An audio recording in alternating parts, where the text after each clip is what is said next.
नरेंद्र मोदी। वर्ष 2014 का रिजल्ट कुछ इस तरह रहा जिसने देश की जनता की एकता की ताकत को सबके सामने ला खड़ा किया। बच्चा बच्चा नरेंद्र मोदी को प्रधानमंत्री के तौर पर देखने को आतुर था और इस तरह भारी बहुमत के साथ श्री नरेंद्र मोदी ने जीत हासिल की और 30 सालों के रिकॉर्ड को तोड़ा। 16 मई 2014 एक ऐतिहासिक दिन बन गया। इस दिन भारतीय एकता को हर दुश्मन ने करीब से देखा। श्री नरेंद्र मोदी गुजरात की उन्नति के प्रतीक हैं। यह अनुभव ही सभी भारतीयों के लिए एक नवीन युग का आधार बना। प्रशासनिक प्रतिभा एवं दृढ़ संकल्प के साथ एक मजबूत हस्ती के रूप में सामने आए श्री नरेंद्र मोदी का नाम पहले गुजरात की राजनीति और अब संपूर्ण भारत की राजनीति में सुनहरे अक्षर में लिखा गया है। एक चाय का स्टॉल चलाने वाले साधारण से इंसान का प्रधानमंत्री बनने तक का सफर काफी उतार चढ़ाव से भरा रहा, जिसे जानने का मौका आज हम सभी को मिल रहा है। नरेंद्र मोदी जीवन परिचय। श्री नरेंद्र मोदी पूरा नाम दामोदर दास मोदी है। ये भारत के वर्तमान प्रधानमंत्री हैं। वे स्वतंत्र भारत के 15वें प्रधानमंत्री एवं स्वतंत्र भारत में जन्मे देश के पहले प्रधानमंत्री हैं। नरेंद्र मोदी का जन्म 17 सितंबर 1950 में वडनगर मेहसाणा डिस्ट्रिक्ट में हुआ। नरेंद्र मोदी के पिता का नाम दामोदर दास मूलचंद मोदी एवं माता का नाम हीराबेन मोदी है। नरेंद्र मोदी के पिता बहुत साधारण तेलिये जाति के व्यक्ति थे। उनकी 6 संतानें थीं, जिनमें से चौथे थे नरेंद्र मोदी। नरेंद्र मोदी अपने पिता के साथ रेलवे स्टेशन पर चाय का स्टॉल लगाते थे। इन्हें पढ़ाई में बहुत रुचि नहीं थी। शिक्षकों के अनुसार वे कुशल वक्ता थे। वाद विवाद में नरेंद्र मोदी को कोई पकड़ नहीं सकता था। इसके प्रमाण हम आज भी उनकी शैली में अनुभव करते हैं। मोदी जी ने वडनगर में अपनी शिक्षा पूरी की। बचपन से ही मोदी जी को देश के प्रति प्रेम था। उन्होंने 8 वर्ष की आयु में ही राष्ट्रीय स्वयंसेवक संघ RSS में अपना पंजीकरण करा लिया था। उस दौरान उनकी मुलाकात लक्ष्मण राव इनामदार से हुई, जो वकील साहब के नाम से जाने जाते थे, जिन्होंने मोदी जी को RSS का बाल स्वयंसेवक बनाया और बाद में वे मोदी जी के राजकीय सलाहकार भी बने।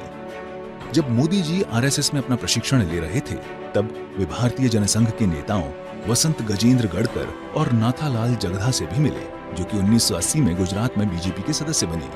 नरेंद्र मोदी जी के विवाह के विषय में हम बहुत सी कहानियां सुनते हैं। वर्ष 1967 में 13 साल की उम्र में ही नरेंद्र मोदी का विवाह जसोबेन नामक कन्या से हुआ।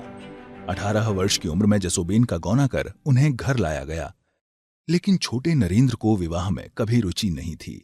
इस कारण उन्होंने घर छोड़ दिया। घर छोड़ने के बाद नरेंद्र मोदी ने कभी पीछे मुड़कर नहीं देखा, इसलिए उन्होंने जसोबेन से उनके विवाह का सच कभी सामने नहीं रखा, क्योंकि स्वाभाविक तौर पर उनका अपनी पत्नी से कोई नाता नहीं था। लेकिन हड़कंप तब मच गया जब 2014 के चुनाव नामांकन पत्र के दौरान नरेंद्र मोदी ने खुद को विवाहित बताया, जिस पर कई तरह के विवाद हमारे सामने आए। घर छोड़ने के बाद नरेंद्र मोदी ने कई दिनों उत्तरी भारत में भ्रमण किया, जहां से उनके जीवन को नई दिशा मिली। अपनी यात्रा के दौरान स्वामी विवेकानंद द्वारा स्थापित हिंदू आश्रम में उन्हें विवेकानंद को जानने का अवसर मिला। साथ ही कोलकाता के बेलूर मठ, अल्मोड़ा के अद्विता आश्रम और राजकोट के रामकृष्ण मिशन जैसे स्थानों पर भी उन्होंने समय व्यतीत किया।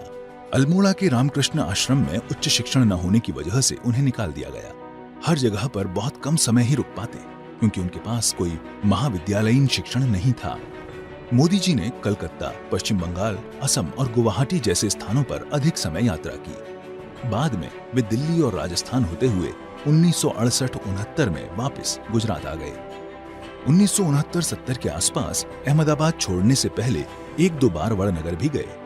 उस दौरान वे अपने चाचा के साथ रहते एवं उनके काम में सहयोग देते थे। अहमदाबाद में मोदी जी की फिर से लक्ष्मण इनामदार से हेडगेवार भवन में मुलाकात हुई। हेडगेवार भवन RSS का मुख्य कार्यालय था। वकील साहब से प्रभावित होकर 1971 में इंडो पाक युद्ध के बाद मोदी जी ने अपने चाचा के लिए काम करना बंद कर दिया एवं RSS के एक प्रचारक बन गए।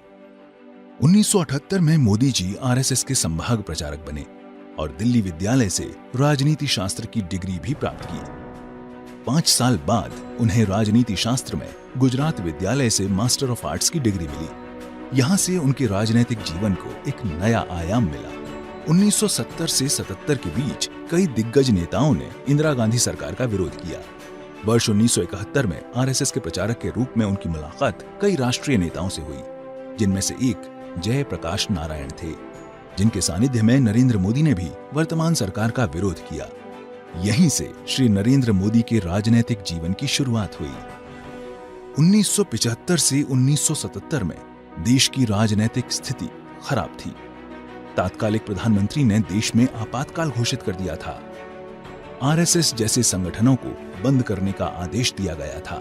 तब मोदी जी ने गुप्त रूप से एक पुस्तक संघर्ष मां गुजरात लिखी, जिसमें उन्होंने गुजरात की दयनीय राजनीति को वर्णित किया। 1985 में नरेंद्र मोदी को आरएसएस द्वारा बीजेपी में दाखिल कराया गया। 1988 में नरेंद्र मोदी गुजरात के आयोजन सचिव बनाए गए। नरेंद्र मोदी जी के योगदान से 1995 में बीजेपी को गुजरात चुनाव में काफी सहयोग मिला, जिस कारण 1995 में नरेंद्र मोदी को राष्ट्रीय सचिव बनाया गया और यहां से श्री नरेंद्र मोदी ने नई दिल्ली की तरफ रुख किया। युवा नेता को इतनी बड़ी जिम्मेदारी मिलना आसान बात नहीं थी। नरेंद्र मोदी ने देश के 5 प्रदेशों का कार्य संभाला। 1998 से 2001 तक नरेंद्र मोदी जी महासचिव रहे। 1998 के गुजरात चुनाव में मोदी जी के भरपूर सहयोग के कारण केशुभाई पटेल ने चुनाव जीता। 2001 में केशुभाई की हालत में गिरावट के कारण सरकार में काफी गलत बातें सामने आईं, जिस कारण सत्ता हाथ से निकल गई। अब एक नए उम्मीदवार की आशा में निगाहें घूम रही थीं। चारों तरफ से नरेंद्र मोदी का ही नाम था, पर वरिष्ठ नेता लाल कृष्ण आडवाणी को नरेंद्र मोदी की काबिलियत पर शक था। इस कारण नरेंद्र मोदी को उप मुख्यमंत्री पद के लिए चुना गया, लेकिन नरेंद्र मोदी ने साफ इनकार कर इस्तीफे का फैसला किया। आखिरकार नरेंद्र मोदी को मुख्यमंत्री पद के लिए बीजेपी का दावेदार चुना गया और 2002 में नरेंद्र मोदी ने अपनी जीत के साथ गुजरात की सरकार को नेतृत्व प्रदान किया एवं 12 वर्षों तक गुजरात में मुख्यमंत्री के रूप में कार्यभार संभाला। गुजरात की राजनीति के दौरान इन पर कई आरोप भी लगे, जिनमें वर्ष 2002 का गोधरा कांड, जिसने इनकी छवि पर गहरा प्रभाव किया। गोधरा कांड में हजारों यात्रियों से भरी ट्रेन में आग लग गई, जिस कारण पूरे गुजरात में दंगा फैल गया। चारों तरफ हिंदू मुस्लिम अशांति थी। इन सांप्रदायिक दंगों की पूरे देश में निंदा हुई और नरेंद्र मोदी को उचित निर्णय न लेने का जिम्मेदार ठहराया गया। उस वक्त बड़े नगरों में कर्फ्यू का आदेश दिया गया, आर्मी को बुलाया गया ताकि स्थिति पर नियंत्रण पाया जा सके। गोधरा कांड पर कई वर्षों तक मुकदमा चला, परंतु ठोस प्रमाण न मिलने के कारण सर्वोच्च न्यायालय ने मोदी जी को क्लीन चिट दे दी। इस तरह कई उतार चढ़ाव के बीच मोदी जी गुजरात के एक सफल मुख्यमंत्री बने रहे और उनके शासनकाल ने गुजरात को नई बुलंदियों तक पहुंचा दिया। उनकी आर्थिक नीतियों ने भूकंप में भारी तबाही के बाद भी गुजरात को देश का समृद्ध राज्य बनाया। 2002 से 2014 तक उन्होंने गुजरात के मुख्यमंत्री के रूप में देश भर में नाम कमाया। बाद में उन्हें 2014 के लोकसभा चुनाव में प्रधानमंत्री पद के प्रबल दावेदार के रूप में देखा गया। सबसे पहले गोवा में भाजपा कार्य समिति द्वारा नरेंद्र मोदी को लोकसभा चुनाव अभियान की कमान सौंपी गई। 13 सितंबर 2013 को हुई संसदीय बोर्ड की बैठक में पार्टी अध्यक्ष राजनाथ सिंह द्वारा 2014 लोकसभा चुनावों के लिए प्रधानमंत्री पद के उम्मीदवार के रूप में नरेंद्र मोदी का नाम घोषित किया गया। चुनाव अभियान की शुरुआत 26 मार्च 2014 को मां वैष्णो देवी के आशीर्वाद के साथ जम्मू से की गई और समापन मंगल पांडे की जन्मभूमि बलिया में किया गया। इस दौरान मोदी जी ने 3 लाख किलोमीटर की यात्रा एवं 5,726 कार्यक्रम कर पूरे देश में चुनाव प्रचार किया। स्वतंत्रता प्राप्ति के पश्चात भारत की जनता ने एक अद्भुत चुनाव प्रचार देखा। उनके इन प्रयासों के कारण ऐतिहासिक परिणाम सामने आए। 2014 के चुनाव में 336 सीटें जीतकर राष्ट्रीय जनतांत्रिक गठबंधन बनाया गया, जिसमें भारतीय जनता पार्टी ने 282 सीटों पर विजय प्राप्त की। कांग्रेस को 44 सीटों पर जीत हासिल हुई।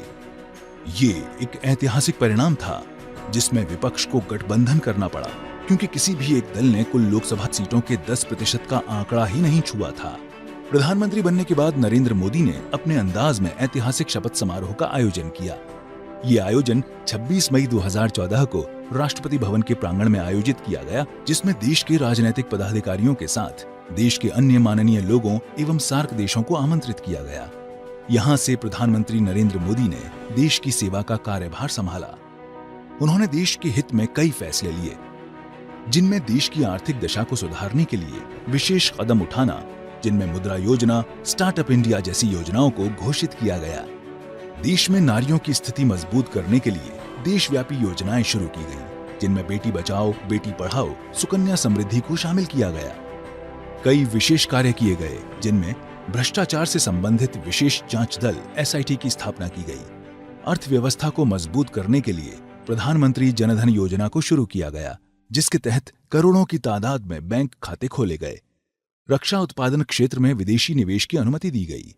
पूर्व सैनिकों की मांग के तहत 1 रैंक 1 पेंशन को स्वीकार किया गया। साथ ही 7वां वेतन आयोग घोषित किया गया। गरीब कल्याण योजना चलाई गई, जिसके तहत काला धन घोषित करने के लिए 45% कर का ऐलान किया गया। एवं 8 नवंबर 2016 को 500 एवं 1000 के नोट बंद करने का फैसला कर देश में काले धन के खिलाफ ऐतिहासिक कदम उठाया। सीमा पर सर्जिकल स्ट्राइक की अनुमति देकर देश के दुश्मनों को मुंह तोड़ जवाब दिया।